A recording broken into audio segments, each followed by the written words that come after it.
Hi, and welcome to the Literacy Conversations podcast with Phonics in Motion. I'm your host, Jessica Engstrom. Together with my co-host, Dr. Terry Kindervater, founder of Phonics in Motion, we're diving deep into the world of early literacy, where student-centered, multisensory structured approaches are taking center stage. Dr. Kindervater has spent her entire career dedicated to research-based literacy instruction. Join us as together we explore the fascinating realm of teaching reading and uncover the strategies, ideas, and opportunities that can help us all to succeed. Get ready to be inspired as we unlock the secrets to empowering students and fostering a love of reading. Hello, and welcome to our first episode of Literacy Conversations with Phonics in Motion. I am your host, Jessica Engstrom, and I have with me my co-host, Dr. Terry Kindervater. Good morning.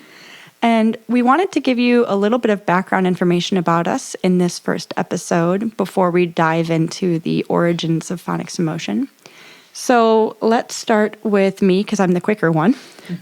I have a master's in education, and my bachelor's is in linguistics with an ESL focus and Italian studies. And I taught in the early childhood classroom in many different capacities for over a decade, up through sixth grade enhanced mathematics as well. So I had a really different start to my career. I had 8 years where none of the roles that I did were the same. And so that has impacted me quite a bit. But that's the end of where I stand for a quick introduction of myself. And Dr. Kindervater, you have done many different roles. Would you like to tell us a little short list of those? Sure. I trained originally in my undergraduate in education, elementary at that time, and a master's from Smith College in the education of the deaf. And then my PhD was at Kent and in curriculum and instruction. I really place my experience at the forefront, and I taught for 40 years, with really most of my years in kindergarten and first grade. I do PD and am obviously the author of Phonics in Motion, and I just continue to write and work with teachers, which is really something I love, and parents. Yes. And you wanted to share a little bit, too, about your personal history so that listeners had a little bit of an understanding as they listened to further episodes about your stroke. Yes, I have to say that I really thought that I had explored and experienced so much about learning with the early literacy until I became a student myself, because I had a massive stroke 5 years ago, and it impacted my ability to read and write and speak dramatically. And I was remediated, and here I am, thankfully. However, when I am doing PD or speaking professionally, I sometimes falter or pause a bit. And sometimes it's really in the pronunciation of a word, because I have apraxia. So sometimes I just don't get it right. And you'll notice in episodes that if someone says the word, then I can get right back on track. But sometimes that pause is possibly uncomfortable for the audience. And I just want you to know that I will come through. Thank you so much for sharing your personal history with us, You're as welcome. well as your professional history. Thank you. All right, let's get into it. We are here today to talk about the origin story of phonics in motion. So we know that Terry often gets asked, did you really create this on your own? And the answer is yes. Yes, This came from one teacher. Yes, over time. Yeah. It originated actually in my kindergarten classroom.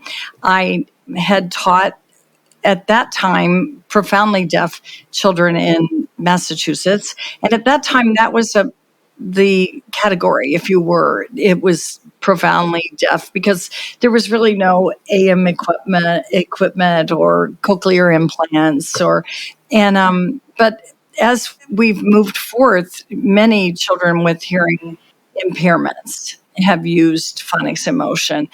As I moved to Ohio, I ended up teaching in a mainstream classroom with kindergartners, and I realized, and I'd had a master's in the education of the deaf and had taught for a number of years. And I realized when I went back into the mainstream and we were working with the early literacy that these wonderfully, typically developing children had what we know now is phonemic awareness. I actually didn't know that at the time, that was the deficit, but I did know that they were not hearing their language or their sounds and were not able to break anything up. I had not done research at that time, and I didn't know about the significance of phonemic awareness to future reading and writing. But I did know that they weren't able to get it together in my classroom. So I started to just incorporate what I learned in teaching the hearing impaired was using the body as to transmit that sound. And so voila, came the KMPs, the kinesthetic motions for the phoneme, as I responded to children who couldn't hear them. And it was in real time. If they were writing the word Sam and they were stuck, we would do the motion and they could record it. And I just developed a motion, a KMP for each of the phonemes in our language. And I actually was doing a program that was mandated in the school, and we just added it to the activities. And it was really in response to their needs and also their need to be integrating their learning, and also my need with their need to just make learning fun. And I just really had been highly trained in making learning meaningful and individualized. And so therefore, that's really the foundation of it. That must have been such a different start to your career, coming from such a specialized practice of working with the hearing impaired into the general classroom, into the mainstream classroom. So take us back a little bit. What were the needs of those learners that you were working with when you were working with that population of students with hearing impairments? I know you and I have spoken before about really focusing on the articulation and the tension and how that brought forth the information that you've added to the KMPs. It is really what we know now, that any early learner with literacy needs to be able to parse and perceive those sounds. And I realized that I used to say, I can't believe I taught the deaf at that time, was what the population was labeled. I can't believe my kids that were profoundly deaf could understand sound and perceive sound better than these children that were just developing so naturally and typically. And obviously, it's a very great example of when you really don't need to focus on something, you don't. And, phonemic awareness is so critical. And yet, in a 5-year-old's life, it's not a high priority, So I saw that they actually couldn't hear, and that when I added the KMP, which mimics the articulation, it's a gross motor example or of the articulation in the fine motor exercise of the articulators in the mouth. When I added that tension or relaxation, actually, they could hear it, they could perceive it. And we did know with the hearing impaired that you needed to have them, which was foundational to learning, that even though they were hearing impaired, they needed to know whether something was short or long. They needed to know whether it was there was tension or relaxation. They needed to feel and to hear whatever they could hear, and most especially in duration. And so that's what the kids had difficulty, for example, with the duration of vowels. If you think about a short a, and contrast it to it, there's quite a difference in duration.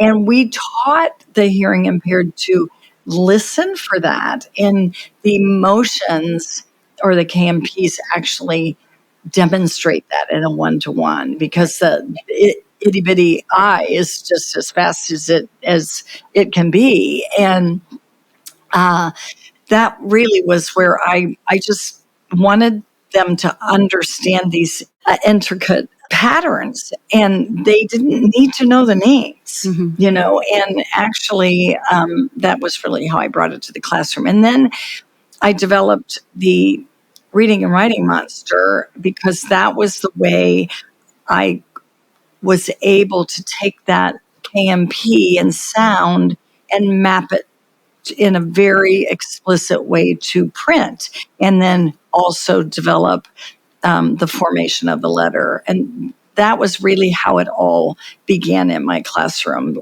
initially. And at that time, then we would gather every day in a writing activity in a community forum, and we would write something that I guided, because I knew the language that I wanted to get out of them with questioning, but I guided it so that we would be mapping certain sounds to print that we were focusing on in our, structured literacy. So, and that brings up the scope and sequence then of absolutely. How some of those parts of phonics motion came to be. I would also argue, I think, you were talking about the fact that students who are developing, meeting their milestones and fully hearing and all of those things, that they haven't had to pay attention to the articulation of sounds. I will even argue that adults who are teaching them also probably have never had to think about the articulation. No. The only time that I needed to in my career was in my linguistics life, with my linguistics hat, teaching articulation to non-native speakers for professional language purposes at Ohio University. So when we think about teacher training, what a difference to have come from the background that you did into the mainstream, bringing with you. I remember many mentors of mine, I think it's probably a shared saying, hopefully many people listening know this, but what's good for one is good for all. So when we think about what's helpful to a student as a modification or an accommodation in the learning environment, typically is helpful. So in the mainstream. Oh, absolutely. Absolutely. And when I directed literacy in a district, I always focused on the 4 to 6 children that were on the cusp. They were not getting any kind of services, and yet they really were in danger of failing, and because they needed those modifications. But what's interesting about my journey is that the children that are developing, as we say, a bit of ahead of the curve, are often so unaware of what their skills are and what's being asked of them, because it just falls into automatic rhythm for them. And those are the children that need to be often slowed down and need to be able to focus on listening. What really do you hear here? I know you know how to read it. I know how you just know how to spell it, just because you do. But what do you hear? And show me what you hear. And I believe that was my strength in my training. And I also know that there was a very definite language component, in that I understood the development of constructs, how children put prepositions together, or, how they link words together, and when they do, and when it is appropriate to have a simple sentence or a compound sentence. These are things that we were very aware of, because we had to be in charge of the presentation of it with children who did not have language or speech. But I think we take an awful lot for granted about how children develop. It's similar. The development is parallels. It's all the same, but we sometimes bombard the child that is processing quickly or typically developing. We don't take time to build those pieces. And those are the students that we often see hit a wall later, Absolutely. right? And all of a sudden they go from everything being very easy for them and mastery to I'm hitting words I don't know, and I'm using too much of my working memory, and I don't have the skill set to back it up. Exactly. And work my way through it. Exactly. So also I want to talk about the vowel house, because that's kind of the one component that you didn't start off with as a teacher when you were in that kindergarten setting. And I know that you've shared with me before about your transition to teaching third grade. Right. And I was not aware, as I am now, and especially having my PhD in studying, literacy, I did not expect to have third graders that were so deficient in so many various ways, especially with phonemic awareness, handwriting, I just think about the struggles with digraphs and just sounds and speech to print issues that my first graders did not have, or my kindergartners didn't have, because they had not been explicitly exposed to them. And that's a great example of how kids that are developing quickly, they really don't have those pieces and parts in place. And when I got to third grade, I just realized their hearing and encoding vowel sounds just was terrible. And yeah, right. And so therefore I developed the vowel house, and really throughout that first year in third grade, I really put it into place. Yet that also is a reflection of my background, because Alexander Graham Bell created the Northampton charts, and they looked at all of the vowels and the vowel sounds in our language because his wife was hearing impaired, and he wanted to help her hear and be able to record those sounds accurately. And so I used my knowledge of vowel sounds and their spellings and their articulation and their duration, and I created a house that we would talk about what lived in that house. And I remember asking a child, "How did you know whether that's a vowel?" And she was like, "It's in our vowel house." So I really had fun that year and really developed and also integrated our spelling program at that year that we used.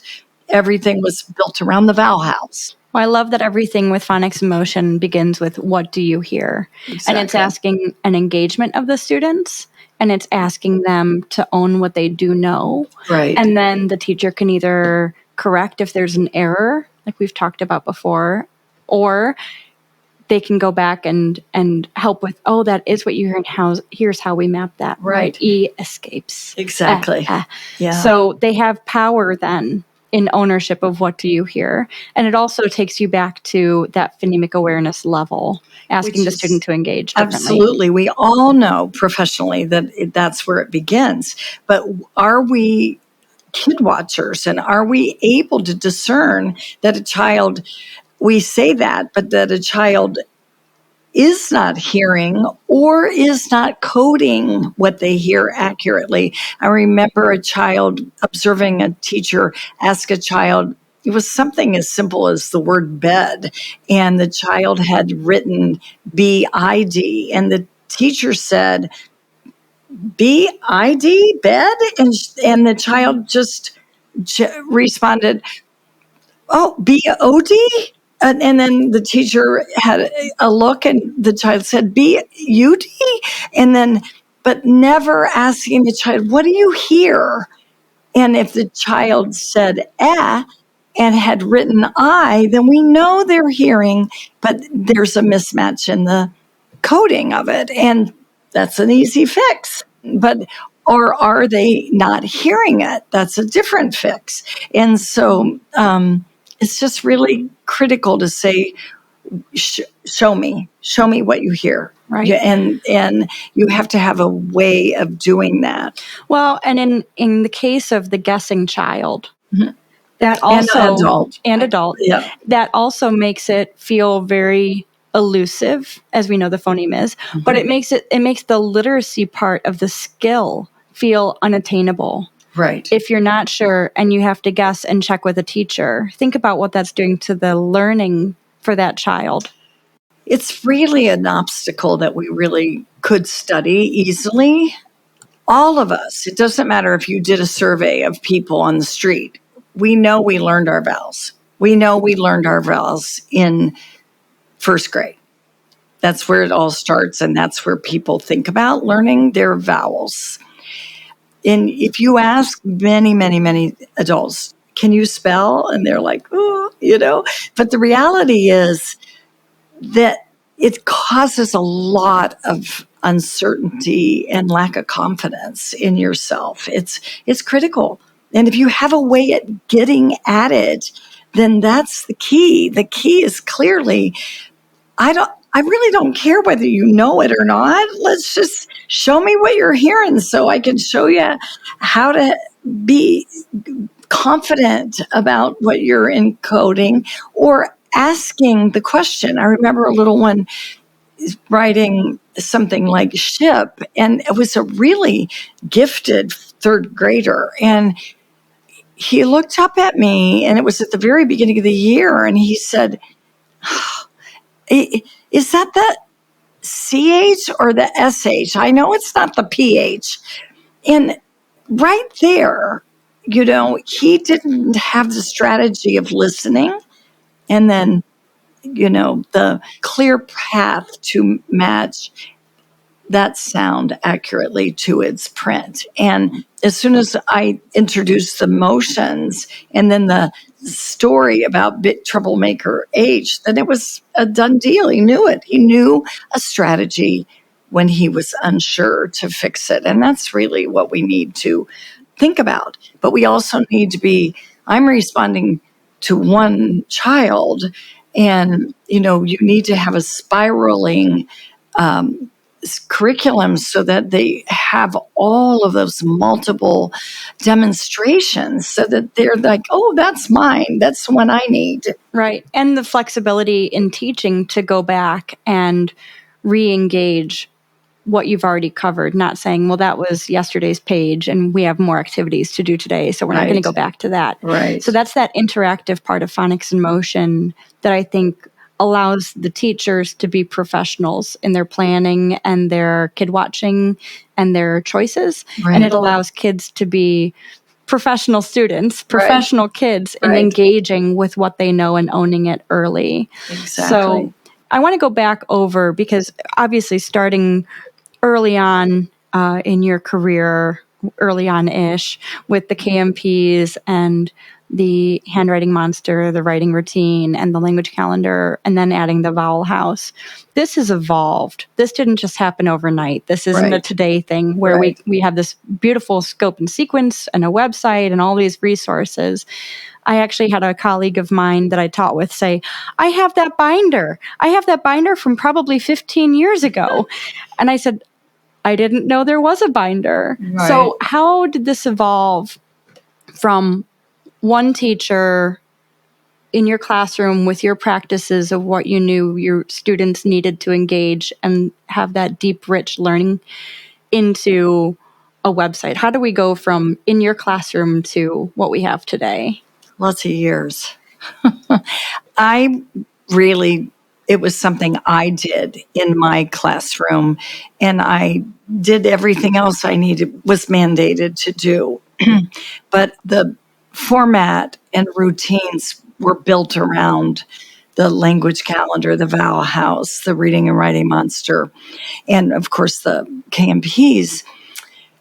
But then other teachers that I worked with would be like, "What are you doing, Terry, with this?" Or the music teacher would say, "I saw, this child do this, and I wonder, can I use it with a song?" Or the other part that I have to really give extreme credit in terms of the impetus for it to become something then a strategy in my classroom is parents.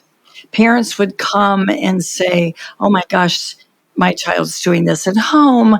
I think this would help my older son. Could we do this?" And that really was critical. And then, besides my colleagues wanting to do it in their classroom, there were administrators. There were a couple of principals, actually all of my principals, that would say, "We need to get other people doing this because your kids are successful." And then center office, somebody would say, "Would you do a workshop?" And that's how really it started. And then I did that notebook just to accompany my workshops so that people could refer to it. But it was very basic. I don't think it had a table of contents. And so, but that's how it all began. And then as it also grew, then my direction grew, trying to make it more explicit, trying to make it, when you teach something, you have to know it better. And so I had to perfect my stories and say, no, I don't say that, or I do say this. So all of that is the beautiful experience of sharing and giving and perfecting because of everybody. And now you have courses at local colleges that are sharing this. And that's kind of a way that it's been spread by word of mouth over the years, was engaging a variety of local school districts and teachers through professional development and through ongoing learning for teachers. Exactly. And then, of course, I went back and got my PhD, and I did my dissertation study on using the motions and the handwriting with parents. And then I got more studies, and I began to understand the significance of why it was working for kids to become more literate. I think too, and I always go back to this phrase when I'm talking to people that don't know PIM, as we affectionately call it.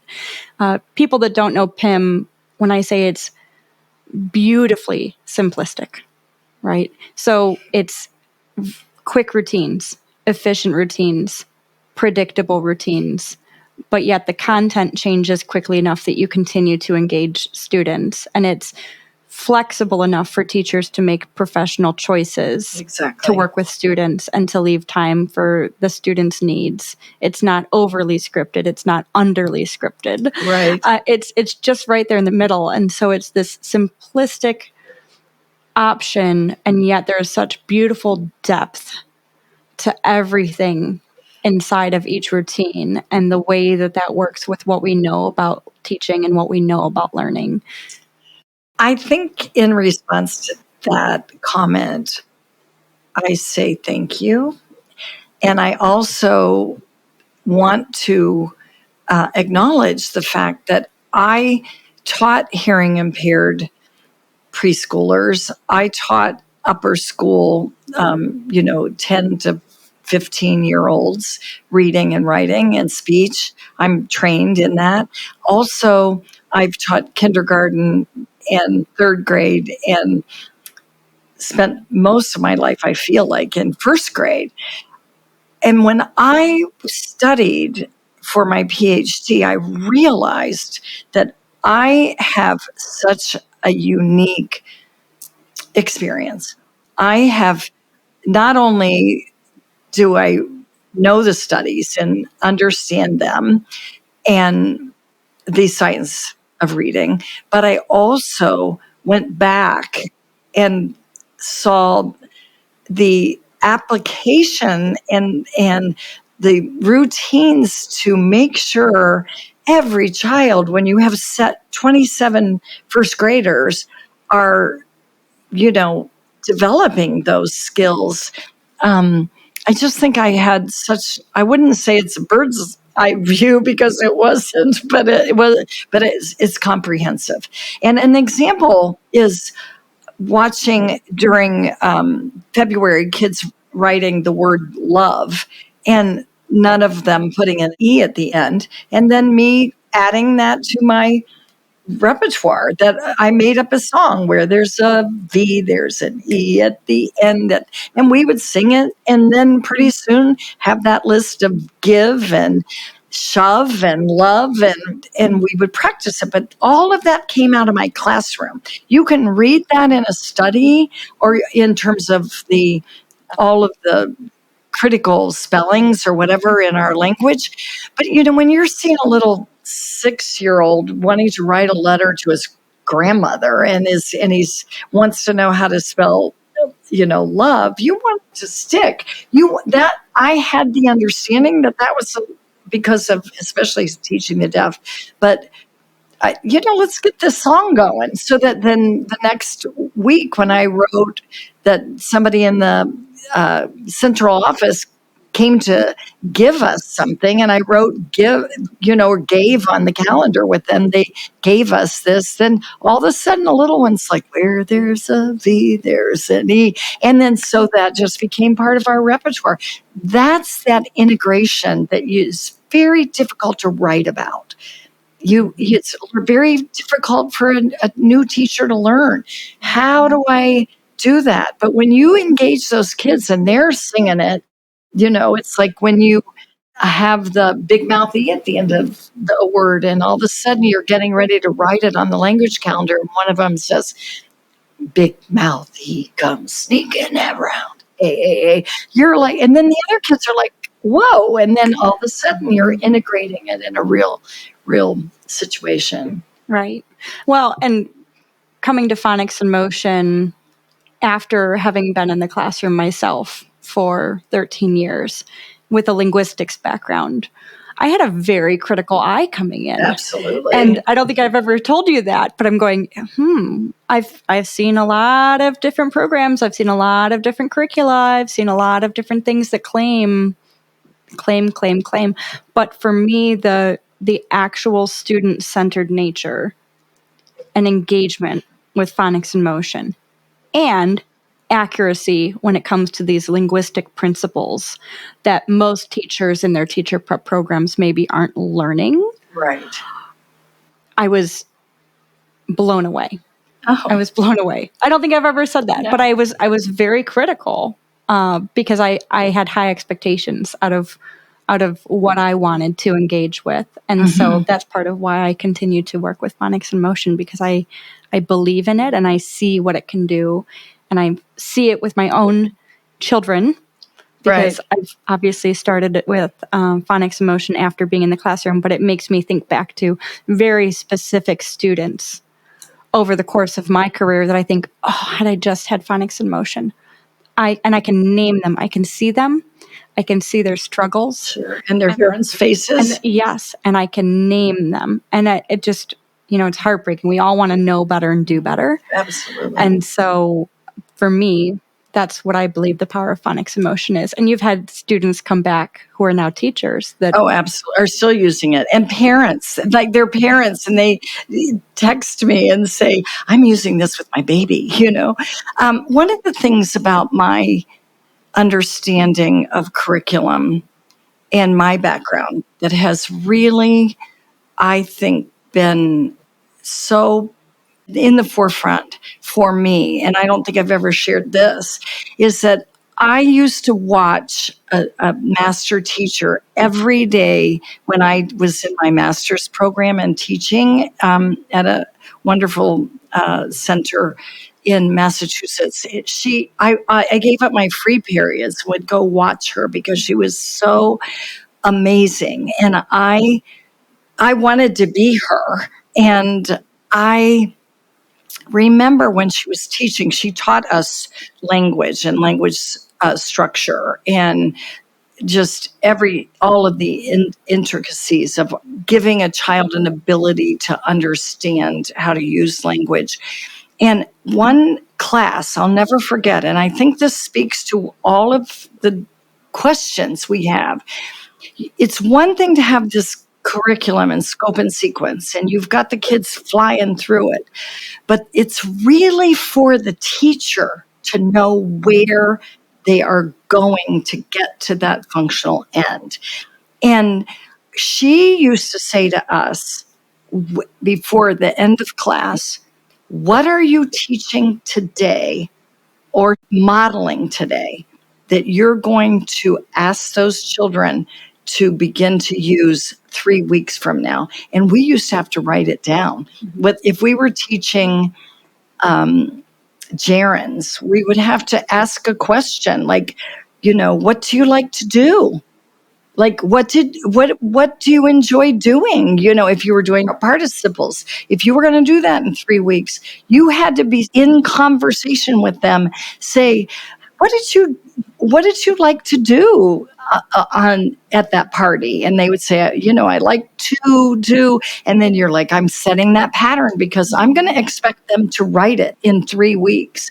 But when you think about all of the pressures, teachers need to be able to be doing things in a fun way that become that foundation until they really understand where they're going. I mean, I knew in September what I needed to expose them to because I was going to expect them by the end of the year to have it, but I wasn't going to be heavy about it.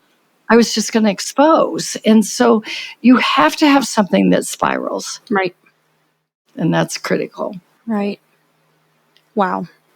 Well, thank you for all of the work that you've done in creating Phonics in Motion and continuing to work with new teachers and veteran teachers and everyone that you've worked with and all the lives you've helped to change. So thank you. You're welcome.